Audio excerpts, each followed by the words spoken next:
টিকটকের বেহায়াপনা থেকে কেউ রেহাই পাইতেছে না। আগের জমানার দিকে তাকিয়ে দেখেন, আগের জমানার রাজা বাদশারা যারা ইসলাম বিপরীত ছিল, ওই সমস্ত রাজা বাদশারা তাদের মহলের ভিতরে বড় বড় মহিলাদেরকে, বড় বড় সেলিব্রিটিদেরকে দাওয়াত দিয়ে তারা নিজেদের কক্ষের ভিতরে নাচ গানের আয়োজন করত, কিন্তু সাধারণ মানুষ এটা নাচ গান উপভোগ করতে পারত না আগের জমানায়। কিন্তু খেয়াল করেন বর্তমান যুগে বড় বড় পয়সাওয়ালা কোটিপতির বউ নাচ গান করে, আর রিক্সাওয়ালাও দেখে, ঠিক কিনা? টিকটকের ভিতরে কোটি টাকার মালিকের বউ অশ্লীল পোশাক পরে ড্যান্স করতেছে, আর রিক্সাওয়ালাও দেখে, কুলি মজুর দেখে কিনা? দেখে। আমার ভাই, আপনি মুসলমান জুড়ে দাবি করেন, আপনার ছেলের বউ কি করতেছে, আপনার মেয়ে কি করতেছে আপনি দেখেন। আমাদের হতভাগা কপাল, টিকটকে মেয়ে সেলিব্রিটি বাবা আনন্দিত হয়, টিকটকে মেয়ে সেলিব্রিটি, পুত্রবধূ সেলিব্রিটি বাবা আনন্দিত হয়, শ্বশুর বলে আমার পুত্রের বউ সেলিব্রিটি, ঠিক কিনা? বলে কিনা? তুইও জাহান্নামী, তোর বউ জাহান্নামী, জাহান্নামের দিকে অগ্রসর হচ্ছে। কি বেহায়াপনা টিকটকের ভিতরে! এই যে দেখেন টিকটক এমন ভাবে আমাদের এই যে সোশ্যাল মিডিয়া, এটা কিন্তু খারাপ জিনিস নয়, আমরা মনে করি শুধু খারাপ জিনিস, না না, একটু লক্ষ্য রাখবেন। সোশ্যাল মিডিয়াগুলো, টিকটক বলেন, ইউটিউব বলেন, ফেসবুক বলেন, যেগুলো আছে এগুলা খারাপ জিনিস নয়, এটা খারাপ বানানো হয়, ঠিক কিনা?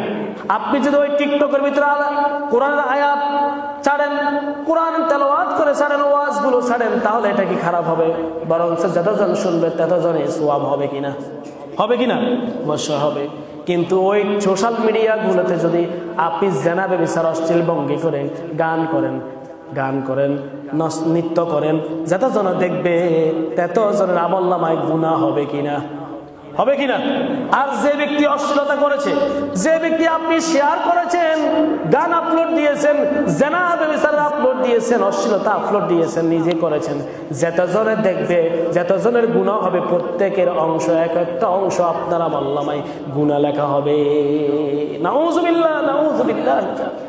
আর যতজন আপনার দেওয়া ওয়াজ, আপনার দেওয়া কোরআন তেলাওয়াত, আপনার দেওয়া এই সমস্ত ইসলামিক কাজগুলো যারা দেখবে, যতজন দেখবে ততজনের সওয়াব যত হবে, শুধু তাই নয়, যতজনে দেখবে ততজনের সওয়াব অনুযায়ী আপনার আমলনামায় লেখা হয়ে যাবে। সুবহানাল্লাহ। কিন্তু আমরা উল্টোটা করি। টিকটক এমন ভয়াবহ রূপ নিয়েছে সমাজ ব্যবস্থায়।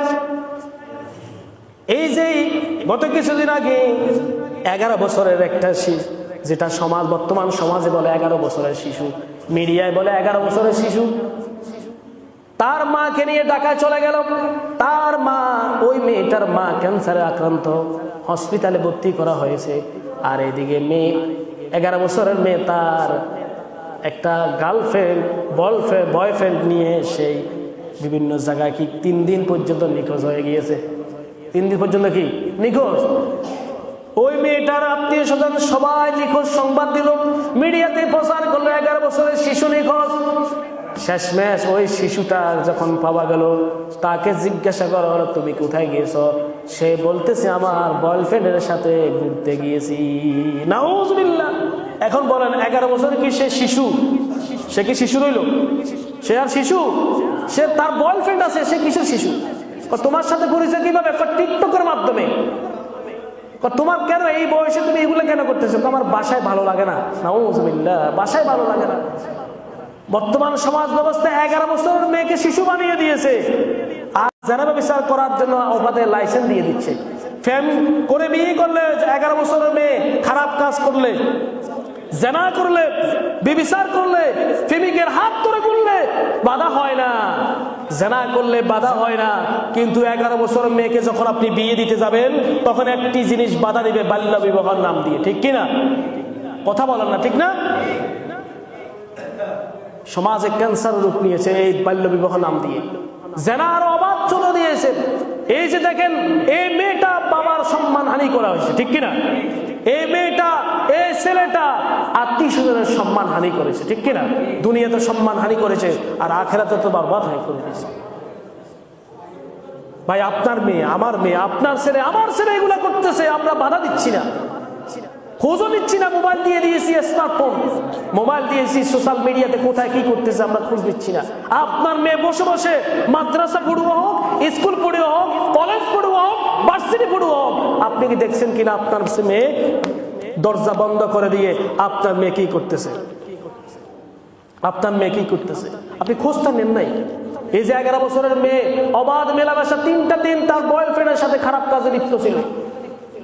আপনি বলেন না এই মেয়েটা মাত্র উপযুক্ত হলো, এই জেনার দিকে দাবিত। ইসলাম বলেছে ছেলে আবার মেয়ে যদি উপযুক্ত হয়ে যায় বিবাহের বিয়ে দিয়ে দাও। সুবহানাল্লাহ। তাহলে এরকম জেনা ব্যভিচার কমবে না বাড়বে? কমবে না বাড়বে? কমে যাবে। আমরা ছেলে কি খাবে, ছেলে বউ কি খাওয়াবে, ছোট মেয়ে কিভাবে সংসার সামলাবে, এটা বলে বলে আমাদের সমাজ ব্যবস্থা দিন দিন রসাতলে নামিয়ে দিচ্ছি, জেনার দিকে দাবিত দিচ্ছি, ঠিক কিনা? মেয়ে এখনো ভার্সিটিতে পড়ে নাই, মেয়ে কি বিয়ে? ভাই ভার্সিটিতে পড়ালেখা দরকার আছে, তো আগে তো মেয়েটার বিয়ে দিয়ে দেন। আপনি কি মেয়েটা যদি বিয়ে না দেও, বিয়ে দেওয়ার আগ পর্যন্ত আপনি খাওয়াবেন না? তো বিয়ে দিয়ে খাওয়ালে আপনার সমস্যা কোথায়? ইসলাম না বুঝার কারণে আজকে আমাদের মেয়েগুলো জেনা করতেছে, ছেলেগুলো অবাধে মেলামেশা করতেছে। আমরা বাধা দিচ্ছি না ভাই, হারাম। আল্লাহ তাআলা